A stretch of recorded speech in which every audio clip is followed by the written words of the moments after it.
The ocean was silent that morning. Perfectly, terrifyingly silent. On August 12, 2000, at exactly 11:28 a.m. local time, the Russian nuclear submarine K-141 Kursk sent its final transmission to Northern Fleet Command. The message was brief, procedural, almost mundane. Preparing to fire practice torpedo. Within 2 minutes, the Kursk would become a tomb for 118 men. And what happened in the hours that followed, what those men heard, what they felt, what they tried to do in the crushing darkness, would expose one of the most devastating cover-ups in modern naval history. Because the Kursk didn't sink quickly. It didn't explode and disappear in an instant of merciful oblivion. The men trapped inside survived. They survived for hours, possibly days, in conditions that defied imagination. And they left messages.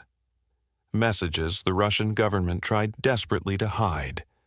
Messages that, when finally discovered, would reveal the terrible truth. Rescue was possible.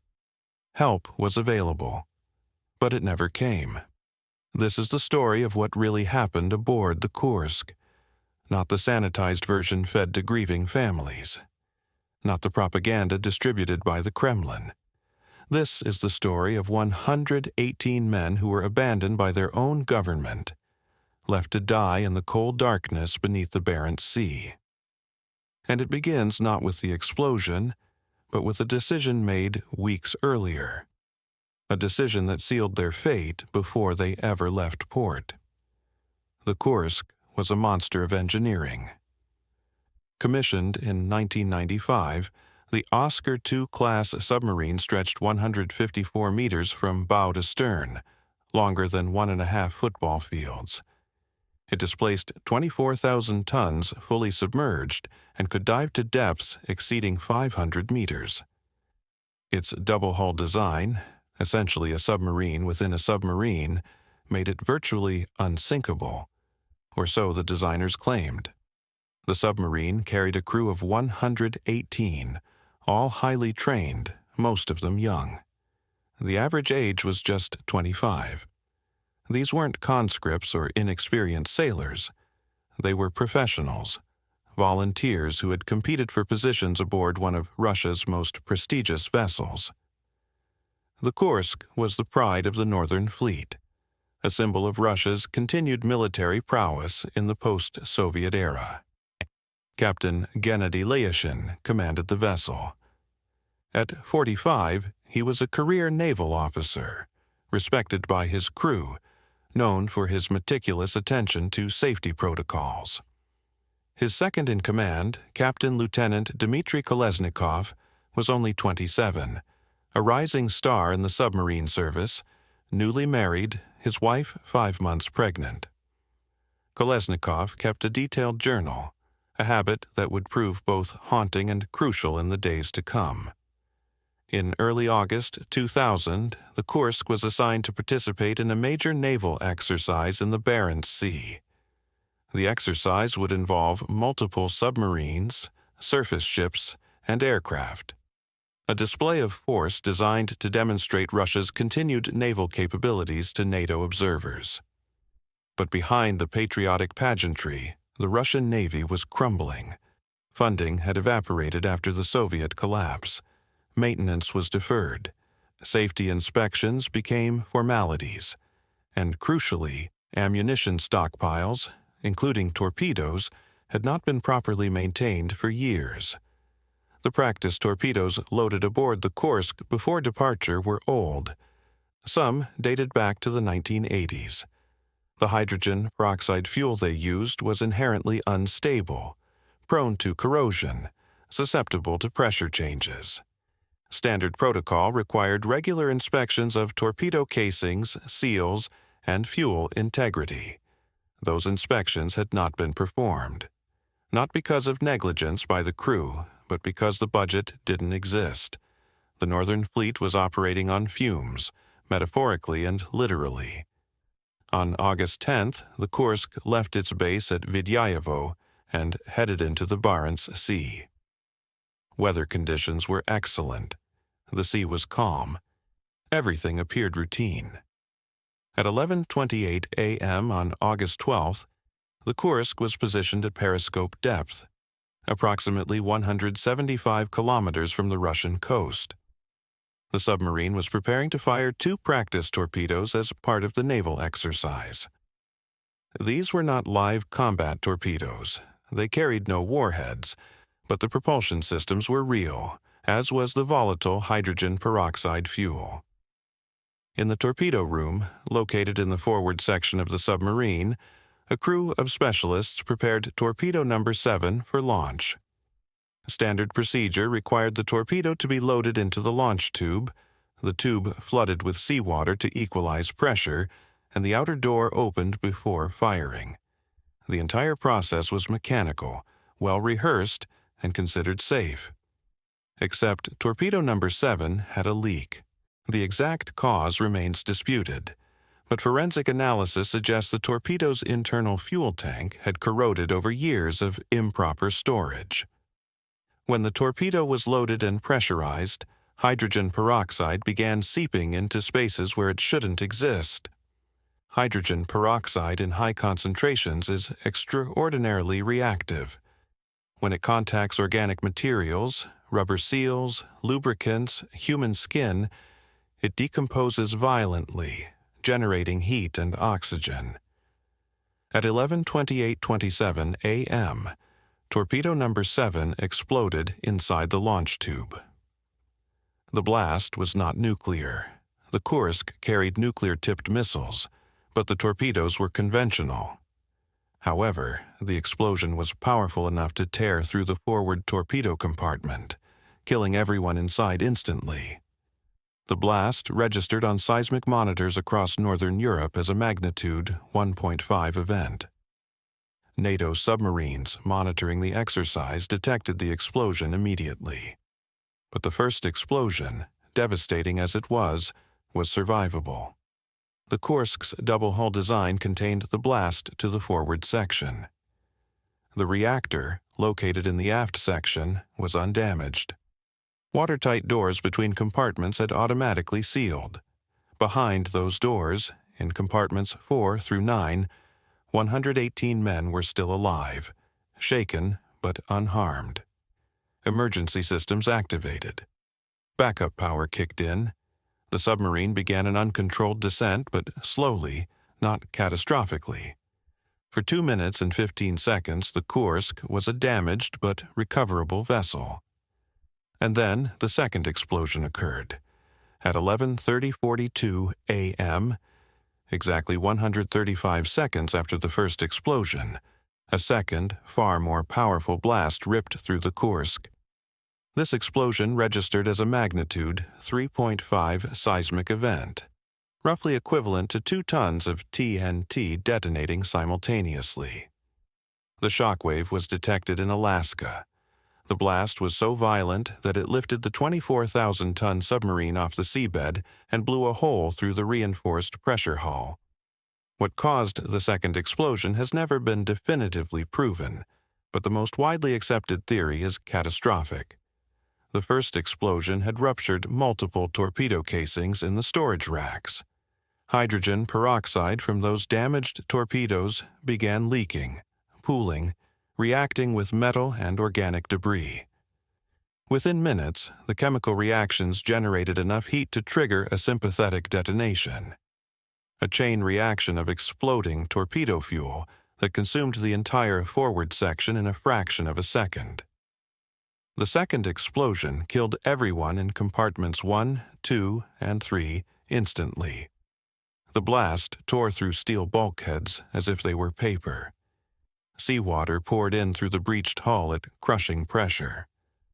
The Kursk, now fatally wounded, began sinking stern first toward the seabed 108 meters below. But in the aft compartments, 4 through 9, men still lived. They had felt the second explosion as a massive, disorienting shockwave. Emergency lighting flickered and died. The submarine tilted at a steep angle. Water began seeping through damaged seals. not flooding catastrophically but steadily, inevitably. The air became thick with smoke, chemical fumes, and the acrid smell of burning insulation. In the 9th compartment, the rearmost section of the submarine, 23 men gathered in the dim glow of emergency lanterns. They were engineers, technicians, reactor specialists, men who understood the systems keeping them alive. Their compartment had sustained damage but remained structurally intact. The watertight door was sealed. For now, they had air. For now, they had time. Captain Lieutenant Dmitry Kolesnikov was among them. In the chaos and darkness, he began to write. Kolesnikov's handwriting was steady at first, controlled, professional. He noted the time of the explosions, the condition of the men in his compartment, the status of available equipment. He was documenting a disaster, fulfilling his duty even as his world collapsed around him. All personnel from Section 6, 7, and 8 have moved to Section 9, he wrote. We are 23 people here. We made this decision as a result of the accident. None of us can get to the surface. That last sentence is crucial. None of us can get to the surface. The escape hatch in compartment 9 was functional. The Kursk carried individual escape suits designed for exactly this scenario. But the depth, 108 meters, was beyond the safe operational limit for emergency ascent. At that depth, rapid decompression would likely be fatal. Even if a man survived the ascent, hypothermia in the 4-degree water would kill him within minutes. The men in compartment 9 understood their situation perfectly. They were not panicking. They were not irrational. They were making calculated assessments based on training and knowledge. And they concluded, correctly, that their only hope was rescue from the surface. Kolesnikov continued writing. He addressed his note to his wife, Olga, but also to his superiors, to investigators, to anyone who might eventually read his words. I am writing blindly, he noted, the darkness now absolute as batteries failed. The temperature in the compartment was dropping. Condensation covered every surface. The air was growing stale, carbon dioxide levels rising with each breath. How long could they survive? The calculations were grim. In a sealed compartment that size, with 23 men, available oxygen would last perhaps 24 hours, possibly less if they exerted themselves. They had minimal food, some emergency water supplies, and chemical oxygen generators, canisters that produce breathable oxygen through a chemical reaction, extending survival time but not indefinitely. They also had a critical problem: fire. Small fires had broken out in adjacent compartments, consuming oxygen and producing toxic smoke. The ventilation system was damaged, meaning smoke was seeping through bulkheads, contaminating the air. The men tore fabric from their uniforms and soaked it in seawater to create improvised breathing filters, but this was a temporary measure. Kolesnikov checked his watch. It was approximately 1:15 p.m. Less than 2 hours had passed since the explosions. Surely, he reasoned, the surface ships had detected the disaster. Surely, rescue operations were already underway. Northern Fleet Command had submarines, rescue vessels, diving equipment specifically designed for this scenario.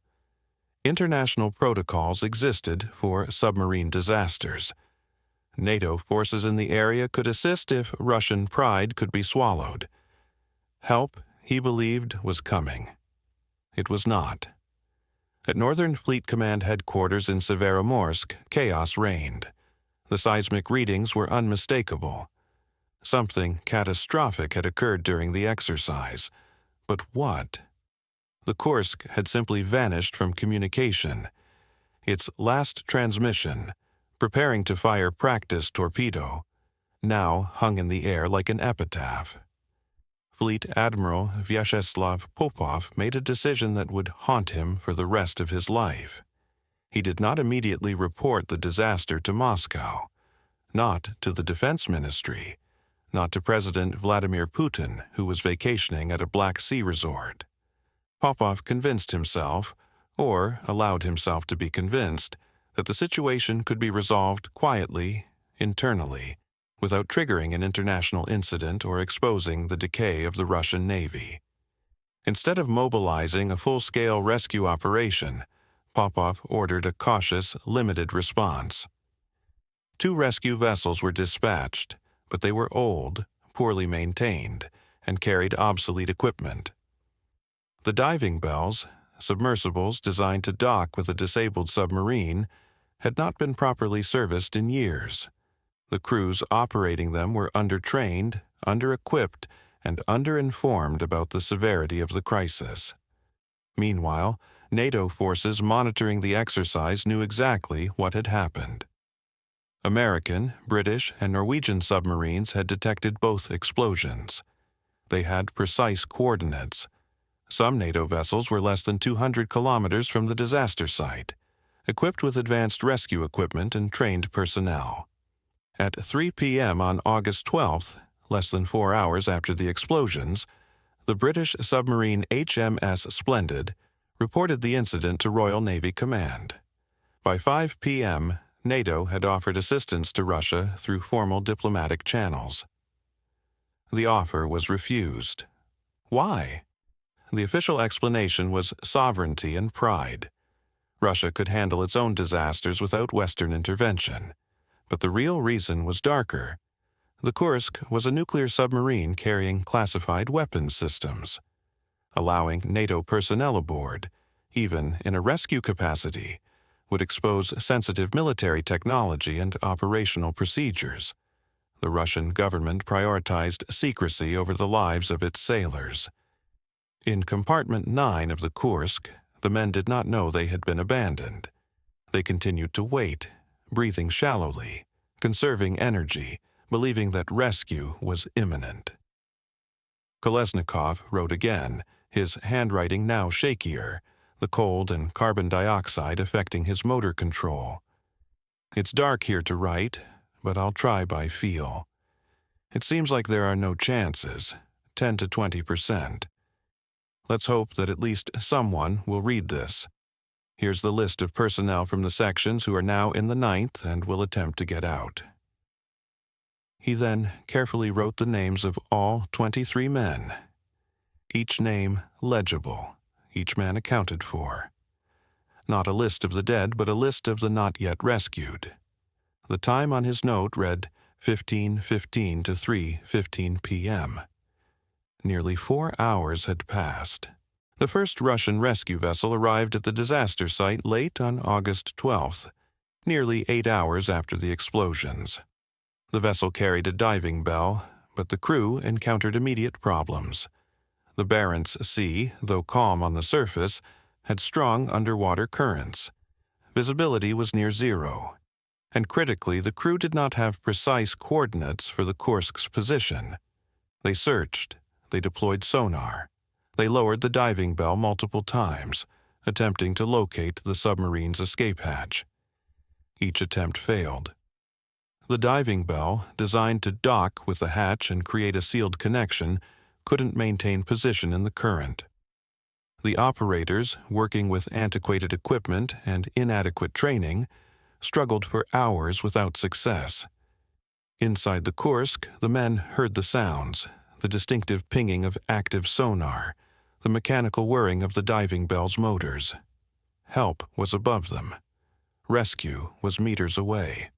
They pounded on the hull with metal tools, creating rhythmic patterns, SOS in Morse code, desperate signals that should have been audible to any listening device. The rescue crews heard the tapping. Reports later confirmed that sonar operators detected rhythmic metallic sounds coming from the wreck. The men inside were alive. They were conscious. They were trying to communicate. But the diving bell could not dock. Attempt after attempt failed. Hours turned into a full day, then another. By August 14th, 2 full days after the disaster, international pressure on Russia intensified. The Norwegian government, which operated some of the world's most advanced deep-sea rescue equipment, formally offered assistance. The British repeated their offer. Even the United States, despite Cold War animosities, offered to help. Putin, now finally informed of the full scope of the disaster, publicly stated that Russia appreciated the offers but had the situation under control. Behind closed doors, he reportedly exploded in fury at his naval commanders for the delay in reporting. But the damage was done. Any rescue attempt was now a matter of national pride, a test of Russian capability versus Western superiority. In Compartment 9, time was running out. The chemical oxygen generators which had extended the men's survival were depleting. Each canister produced breathable oxygen for a limited time, and the supply was finite. The air in the compartment grew increasingly toxic, thick with carbon dioxide and residual smoke from fires in adjacent sections. The cold was becoming unbearable. The temperature inside the compartment had dropped to just above freezing. The men huddled together for warmth, their breath visible in the dim light of dying emergency lanterns. Some had lapsed into unconsciousness, their bodies shutting down from hypothermia and oxygen deprivation. Kolesnikov wrote his final note. The handwriting is barely legible, the letters formed by a hand losing coordination. 13:15. All personnel from Sections 6, 7, and 8 have moved to Section 9. We are 23 people here. We feel bad, weakened by carbon dioxide from the fire in Section 7. Pressure is increasing in the compartment. The pressure reference is critical. It suggests water was slowly flooding the compartment, not rapidly enough to drown them immediately, but enough to compress the remaining air, making breathing even more difficult. I am writing blindly, he continued, echoing his earlier note. And then, in his final sentence, a message to his wife, Olga, I love you. Don't suffer too much. My regards to GV, regards to mine, Mitya. Mitya, a diminutive, an intimate nickname. In his final words, facing certain death in the darkness, he became not a naval officer, but simply a husband, a friend, a son. The timestamp on this note, 13:15, has been disputed. Some experts believe Kolesnikov wrote it on August 13th, one full day after the explosions. Others believe it was August 14th. The confusion arises because, in the absolute darkness, without functioning timepieces, the men had lost their sense of time. Hours blurred into an endless present of cold darkness and diminishing hope. What is certain is that by August 15th, 3 days after the explosions, all sounds from the wreck had ceased. No more tapping, no more signals. The compartment had either flooded completely, or the men had succumbed to carbon dioxide poisoning, or both. They died not in the explosive violence of the initial disaster, but slowly, in the dark, waiting for a rescue that never came. On August 21st, 9 days after the disaster, Norwegian divers finally reached the Kursk. The Russian government had reluctantly accepted international assistance, though only after it became impossible to deny the severity of the situation. The Norwegian team, using advanced deep-sea diving technology, managed to open the rear escape hatch. What they found confirmed the worst fears. Compartment 9 was partially flooded, but contained air pockets. The bodies of 23 men were recovered from that compartment. They had not drowned immediately. They had survived for hours, perhaps more than a day, in conditions of unimaginable suffering. Among the bodies, investigators found Kolesnikov's notes, carefully wrapped in plastic to protect them from water damage. Even in his final hours, he had thought about preservation, about ensuring his words would survive even if he did not. The Russian government attempted to control the narrative. Initial reports claimed all crew members had died instantly in the explosions. When the notes became public knowledge, leaked by someone within the investigation, The government shifted the story. They admitted some men had survived temporarily, but claimed rescue had been impossible due to weather and technical limitations. This was a lie. Weather records show calm seas throughout the critical 48-hour rescue window. NATO reports confirm that Norwegian and British rescue equipment could have reached the submarine within 24 hours if permission had been granted immediately. The failure was not technical. It was political. Families of the dead were initially told their loved ones had died quickly, without suffering. When the truth emerged, their grief transformed into rage. In a now famous confrontation, the mother of one sailor, sedated by government officials to silence her during a press conference, became a symbol of the state's callous indifference. The Kursk was eventually raised from the seabed in a complex salvage operation in October 2001, more than a year after the disaster. The salvage revealed extensive damage to the forward section, confirming the torpedo explosion theory. It also revealed that the rear compartments could have been accessed, that rescue was possible, that men had died not because saving them was impossible, but because the attempt came too late. An official investigation concluded that poor maintenance and outdated ammunition caused the disaster. No individuals were held criminally responsible. Fleet Admiral Popov received a reprimand but kept his position. President Putin faced no political consequences, successfully managing public perception through controlled media narratives. The families received compensation payments, modest sums that many refused on principle. The widows and mothers demanded accountability, criminal charges, acknowledgement of the cover-up. They received bureaucratic silence. Dmitry Kolesnikov's widow, Olga, gave birth to their son in early 2001. She named him Dmitry after his father. She became one of the most vocal advocates for transparency, publishing her husband's final letters and demanding the Russian government admit its failures.